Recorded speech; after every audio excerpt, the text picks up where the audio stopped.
Thank you so much, and a special thank for our good friend Dr. Habib for having the really interesting symposium here. It's going to be kind of repetition from different angle from Dr. Sandar talk. Is whenever you have an orbital mass, what do you do with it? As you know, there are multiple causes for orbital masses that can be either infectious, orbital foreign body, iatrogenic, congenital, and inflammatory, vascular, and tumor. And depending on the case and depending on the scenario, you need to really figure out, do you need to remove it, keep it, or do something else? So we'll start with the infectious process, which commonly we see, and the most common one we see is orbital cellulitis. And this kid presents with orbital cellulitis, and this is subariosteal abscess, making a space-occupying lesion. As we know from a previous talk that these patients tend to really respond nicely to medical treatment, and this is what happened to this patient. With IV antibiotics alone, she resolved completely. However, sometimes we get more severe cases with orbital cellulitis, and this is kind of what happened to this patient who present with orbital cellulitis severe in the left side, and you can see the right lower lid now get involved, and this is maybe suggestive of the cavernous sinus involvement. So this patient, we rushed him to surgery because this is kind of complicated orbital cellulitis, and this is, you can see his motility and frozen globe. Luckily, you can see the cavernous sinus is a little bit enhancing in the left side, and which consistent with the clinical picture the patient presented well. And we took him to surgery, and luckily he recovered all the ocular function. What about foreign bodies? We get a lot of foreign bodies, especially in KSU, where we have really open access for anybody in the Saudi Arabia to come and join us for treatment. This patient, he just was hammering, and the metallic foreign body came to his orbit. This metallic foreign body is easy accessible, so we can remove it. However, if you have very small foreign body that embedded in the orbit, you don't need to go and fish for it because usually it's harmless for these patients, but you need to warn them about MRI and other procedure that may affect or move the foreign body. And we just remove it simple, and it wasn't reaching the intracranial, so it was easy to remove it without major sequelae. This patient is another patient, but he's presenting with the wooden foreign body, and you can see it's thick in the lower part of the orbit. So in these patients with organic foreign body, plus it's being accessible, that really mandate removing of the foreign body. And you can see in CT scan, the wood doesn't show, so you need to really pay attention to that. And you can see just a dark spot behind the dark spot from the orbit to the sinus. And we just remove it simple, and the patient recover. And you can see the big hole in the orbit floor resulted from the foreign body, which doesn't need to be treated because it's a small defect in the orbital floor. And this is his recovery, was nice. Sometimes we go orbital mass is secondary inflammatory condition, and this patient been developed swelling in the medial, actually in the lateral part of the anterior orbit, and been increasing in size gradually. So we imaged him and showed the mass in the lacrimal gland, and the biopsy came to be sarcoidosis, so he was referred for further treatment by a medical doctor. And this is recovery after the treatment.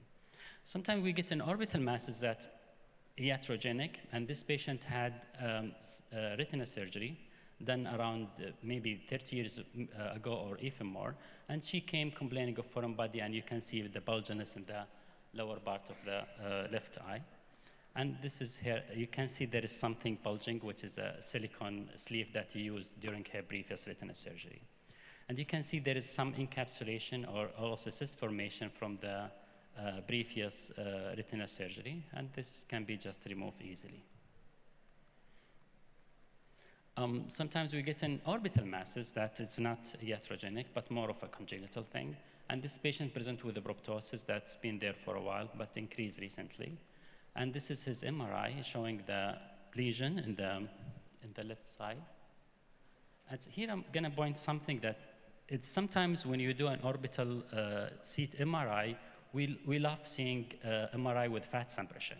But in this situation, it's good that they did it without fat suppression, because this can make up your diagnosis and narrow your differential, or actually help you a lot to making your diagnosis. If you can see the fat is hyperintense in T1, and you can see the lesion is hyperintense in T1. When you see something that's been congenital for a while, and they have hyperintense in T1, this is more suggestive of dermoid cyst. And this is a patient after surgical removal. Okay, sometimes we get an orbital masses that really diffuse and it's more of vascular lesion. And a good example we see is capillary hemangioma. And now typically we don't do surgery for it, and we treat it with the propranolol treatment, and this is what happened to the patient without any surgical intervention, just with medical treatment alone. Now, as the previous speaker talked about, is now we don't really go on behind vascular lesions. And this is a good example for a macrocystic lymphangioma or macrocystic lymphovenous malformation. And this patient had aspiration of the macrocystic and injection of polymyxin. And this is her picture one year after, and luckily she didn't have recurrence.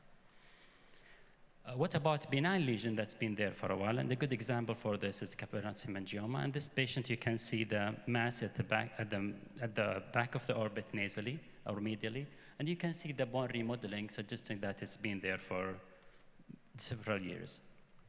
And this patient, we can excise it completely because it's a benign, well-defined lesion. That came to be cavernous hemangioma. And this is another patient with another benign lesion, and you can see it well circumscribed and suggestive that the benign nature of this lesion, and this can be excised completely. So a benign lesion can be excised safely and should be the treatment of choice. This patient, again, with the proptosis increasing gradually, and when you do imaging, you can see multiple cysts. And it's no sign of inflammation or enhancements. And this patient, it's really suggestive of benign lesion. We worked her for cysticercosis or a Hydatid cyst and other cyst formation that from infectious origin came to be negative. So we took her to surgery to remove these benign cysts. And she ended up to have cystic schwannoma. This is another patient with the proptosis being gradually growing. And when you do a CT scan, it's really diagnostic for sphenoid-wing meningioma. So the lesion was removed with the help of the neurosurgeon to do combined approach, and we removed the orbital part, and this is the orbital part. And the patient recovered from the surgery without sequelae. Sometimes we get a benign lesion with the potential malignant transformation. This is a good example. It's this patient with a benign mass that's been there for decades, and she finally decided to take it out. And when you took it out, it came to be a polymorphic adenoma. So we need to make sure that you excise it completely and nothing will be left behind so the patient will not have a malignant transformation. This is another patient with the benign lesion, but with a potential malignant behavior. And you can see the mass in the medial orbit and going to the mid of the orbit. And when you excise it, it came to be hemangiopericytoma, or what's now called solitary fibrous tumor. This has a malignant potential transformation. And other thing is orbital or rhabdomyosarcoma is another entity that needs to be treated well. And this patient, you cannot excise it completely, but you need to get a diagnosis where you can treat the patient with radiotherapy plus chemotherapy, like what happened to this patient. And this is her picture 1 year after. And this is a patient with lymphoma in the lacrimal gland. So we took a biopsy and followed by radiotherapy, and the patient continued to be doing well.